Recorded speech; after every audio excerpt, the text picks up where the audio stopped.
গোটা দুনিয়াটাই পরীক্ষা। আল্লাহ যারে পছন্দ করে বেশি তার পরীক্ষাও। আসাদুন নাসি বালাআন আল আম্বিয়া। এই পৃথিবীতে আল্লাহ সবচেয়ে বেশি বালা মুসিবত দিয়ে পরীক্ষা করেছেন নবীদের, কারণ নবীরা আল্লাহর কাছে কম প্রিয় না বেশি প্রিয়। যেহেতু প্রিয় বেশি পরীক্ষা, এজন্য মুমিনের উপর যদি পরীক্ষা আসে, মুমিনের উপর যদি অত্যাচার আসে, মুমিনের উপর যদি ধৈর্যের পরীক্ষা আসে, জেল জরিমানা আসে, মুমিন ওইটারে ভয় পায় না। মুমিন ভয় পায় একজনকে, চিল্লায় বলেন তিনি কে? কারণ আল্লাহর ঘোষণা ওয়ালা তাহিনু ওয়ালা তাহজানু। ঘোষণাটা কার? ভয় নাই, তোদের চিন্তা নাই। আনতুমুল আ'লাউনা ইন কুনতুম মুমিনিন। তোমরাই বিজয়ী হবা যদি মুমিন হও, যদি মুমিন হও। এজন্য ধৈর্যের পরীক্ষা দিতে হবে, আল্লাহর উপর তাওয়াক্কুল করতে হবে, অত্যাচার আর জুলুম আল্লাহর নামে সহ্য করে যেতে হবে। চিল্লায় বলেন ঠিক কি না? কারণ মুসলিমের সাথে আল্লাহ থাকে। মুসলিমের বদদুয়াকে বিশ্বনবী ভয় করতে বলেছেন, কারণ মুসলিমের বদদুয়ার মাঝে আর আল্লাহর মাঝে পর্দা থাকে। যারা দুনিয়ার বুকে জুলুম করে তাদেরকে ক্ষমতার মসনদ থেকে নামিয়ে দেয় কে? আর যারা মজলুম হয়, যাদের রক্ত দিয়ে জমিন ভেজে, তাদেরকে জমিনের ক্ষমতা দিয়ে দেয় কে? আর যারা রক্ত ঝরায়, ইতিহাস বলে তারা শেষ পর্যন্ত প্রাণ আর জান নিয়ে পালাবার জায়গাটা পায় না। চিল্লায় বলেন ঠিক কি না? এজন্য মুমিন খুব ভালো করে জানে, রাত্রি যত গভীর হয়, সুবহে সাদিকের সময় কাছে আসতে থাকে। গর্ভবতী নারীর পেটের জ্বালা যন্ত্রণা, ব্যথার পেইন যত বাড়ে, নতুন মেহমান আগমনের সময় কাছে আসতে থাকে। তেমনি ইসলামের পক্ষের শক্তির উপর যদি অত্যাচার, অনাচার, স্টিম রোলার বেড়ে যায়, এটা প্রমাণ করে ইসলামের বিজয়ের সময় কাছে আসতে শুরু করেছে। চিল্লায় বলো ঠিক কি না? এজন্য রাব্বুল আলামিন ডেকে বলেন, গোলাম লিয়াবলুয়াকুম আইয়ুকুম আহসানু আমালা। কে ভালো আমল করো, কে খারাপ আমল করো, এজন্য আমি জীবন মরণ তৈরি করেছি। চিল্লায় এখন ঠিক কি না? এরপর আল্লাহ বললেন, ওয়ালাকাদ যায়্যানাস সামাআদ দুনিয়া বিমাসাবিহা ওয়া জাআলনাহা রুজুমান লিশ-শায়াতিন। সুবহানাল্লাহ বলেন। ওয়ালাকাদ যায়্যানাস সামাআদ দুনিয়া। মাইকম্যান কোথায়? সাউন্ডটা বাড়াও। এত দুর্বল কেন তোমার সাউন্ড? মনে হচ্ছে আমি মাইক ছাড়া কথা বলছি। সাউন্ডটাকে স্ট্রং করো। ওয়ালাকাদ যায়্যানাস সামাআদ দুনিয়া। I have beautified the closer sky with candles, with light and stars. আল্লাহ বললেন, আমি দুনিয়ার আকাশকে তারা দিয়ে সুশোভিত করেছি। আকাশে তারা আছে না নাই? এগুলো এমনি এমনি হয়েছে না? তৈরি করছে কে? বিশ্বাস হয়? কোনো সন্দেহ আছে? এখন তো লাইটিং ফাইটিং এর যুগে তারার যে কি সৌন্দর্য আমরা বুঝি না। আমরা যখন ছোটবেলা গ্রামে যেতাম, রাতের বেলা তারার মেলা, কি সুন্দর, একটার চেয়ে একটা সুন্দর। শুকতারা, ধ্রুব তারা, সপ্তর্ষি মণ্ডল, 7টা তারার একটা চেইন আছে, চিনেন এগুলো? কি সুন্দর তারা! এগুলো তৈরি করে রেখেছে কে? প্রথম আকাশের মহাশূন্যকে আল্লাহ এই তারকা দিয়ে বিউটিফাই করেছেন। It's a candle. আল্লাহ সাজিয়ে রেখেছেন। আমরা খালি চোখে যেটা দেখি, এটা কিন্তু আকাশ না, এটা প্রথম আকাশ নয়। প্রথম আকাশ যে কত দূরে আমেরিকার নাসার বিজ্ঞানীরাও জানে না। খালি চোখে আমরা যা দেখি, এটা প্রথম আকাশের মহাশূন্য। এর অনেক অনেক অনেক উপরে প্রথম আকাশ। এরপরে দ্বিতীয় আকাশের মহাশূন্যের স্তর শুরু, এরপরে দ্বিতীয় আকাশ, তারপরে তৃতীয় আকাশের মহাশূন্যের স্তর শুরু, তারপরে তৃতীয় আকাশ। একটার চেয়ে আরেকটা বড়। প্রথম আকাশের চেয়ে দ্বিতীয় আকাশ কত বড় বলি? আপনার হাতের আংটিটা যদি সাহারা মরুভূমিতে আপনি ছুঁড়ে ফেলে দেন, পুরো মরুভূমির তুলনায় আংটি যত ছোট, আল্লাহর দ্বিতীয় আসমানের তুলনায় আল্লাহর প্রথম আসমানটা ঠিক তত ছোট। একটার চেয়ে একটা বড়, একটার চেয়ে একটা বড়। সূর্য দেখে আমরা অবাক হয়ে যাই। 9,30,00,000 মাইল দূরে, এই পৃথিবীর চেয়ে 13 লক্ষ গুণ বড়। এটার সানশাইন, আলো আসতে পৃথিবীতে 8 মিনিট 18 সেকেন্ড লেগে যায়। আমরা মনে করছি সূর্যই বড়। আমরা বসে আছি মাইথার দিয়াতে, তাই না? এই জায়গাটার নাম কি? মাইথার দিয়া। কি খালি এতটুকু প্যান্ডেলের সমান? কত বড় মাইথার দিয়া! এই পুরো মাইথার দিয়া কোন থানায় পড়ছে? দাউদকান্দি। দাউদকান্দি হচ্ছে কুমিল্লার 16টা থানার একটা, ঠিক কিনা?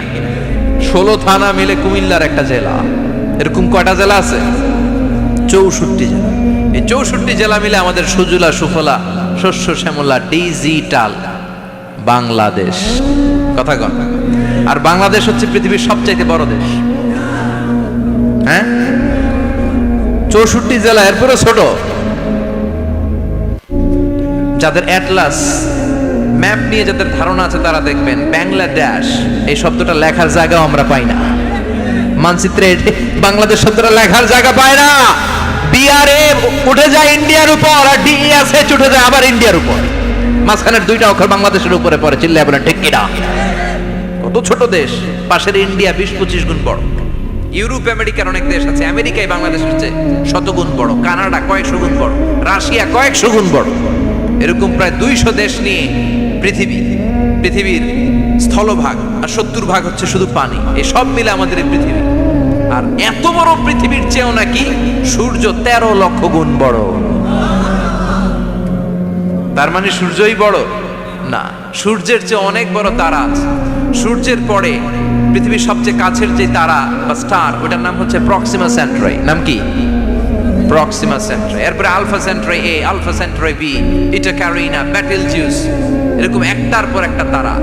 যেই সূর্য পৃথিবীর চেয়ে 13 লক্ষ গুণ বড়, বেটেলজিউস নামে একটা তারা আছে, ওটা সূর্যের চেয়ে 33 কোটি গুণ বড়।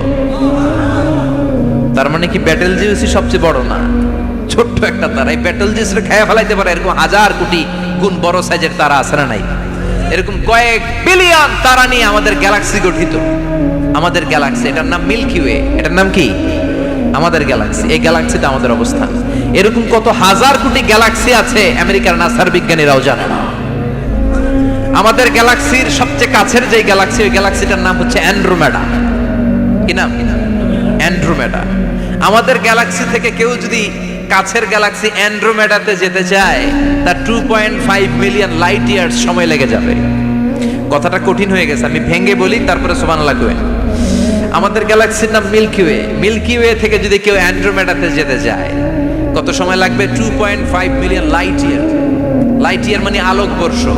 আলোর গতিতে যদি ছোটা যায়, 2.5 মিলিয়ন মানে হচ্ছে প্রায় 25 লক্ষ। তাহলে পৃথিবীতে সবচেয়ে দ্রুতগামী যে বিষয়টা আবিষ্কৃত হয়েছে সেটা হচ্ছে আলো। এই যে লাইট মারলে যে ছোটে, এই লাইট প্রতি সেকেন্ডে 1,86,000 মাইল বেগে ছুটতে পারে। 1 মিনিটে না, 1 ঘন্টা না, 1 মিনিটে না, 1 সেকেন্ডে আলো চলে যায় কয় mile? 1,86,000। Could you imagine that? আপনি কল্পনা করতে পারেন? হয়তো মাথা নাড়াইতেছেন। এটা কি কল্পনা করা যাবে? আমার তো তার ছিঁড়ে যাচ্ছে। 1 সেকেন্ডে নাকি আলো ছুটে 1,86,000 মাইল বেগে। 1 সেকেন্ড শব্দ কইতে তো 2 সেকেন্ড লাগে। কথা কন। এর মধ্যে আলো চলে গেছে 1,86,000 মাইল। তো কোন রকেট যদি আপনি পান, যে রকেট দিয়ে সেকেন্ডে 1,86,000 মাইল বেগে রকেটটা ছুটবে প্রতি সেকেন্ডে, খেয়াল করেন, ঘন্টায় না, মিনিটে না, কিসে? সেকেন্ডে। যে রকেটটা সেকেন্ডে 1,86,000 মাইল বেগে ছুটবে, ওই রকেটটা দিয়ে আমাদের গ্যালাক্সি থেকে আমাদের পাশের গ্যালাক্সি অ্যান্ড্রোমেডাতে পৌঁছতে আপনার 25 লক্ষ বছর লেগে যাবে। সুবহানাল্লাহ বাড়িতে গিয়ে বললেন। এরকম বিশাল বিশাল তারা দিয়ে আমাদের আকাশটারে বিউটিফাই করেছে কে? এজন্য আল্লাহ বললেন, ওয়ালাকাদ যায়্যানাস সামাআদ দুনিয়া বিমাসাবিহা ওয়া জাআলনাহা রুজুমাল লিশ-শায়াতিন। আমি এই দুনিয়ার আকাশটারে সুন্দর সুন্দর তারকারাজি লাইটের মতো সেটিং করে সুশোভিত করেছি। আবার এই তারকা দিয়ে আমি শয়তানদেরকে প্রহারও করেছি। সুবহানাল্লাহ। শয়তানদেরকে আল্লাহ তারা মেরে আঘাত করে। সুবহানাল্লাহ বলেন।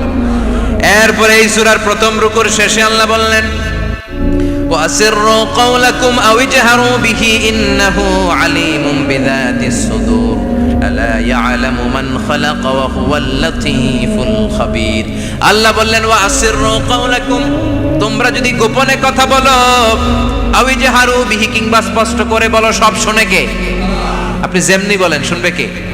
বলেনই নাই, শুধু মনে মনে ভাবছেন, শুনবে কে? সুবহানাল্লাহ কইবেন না?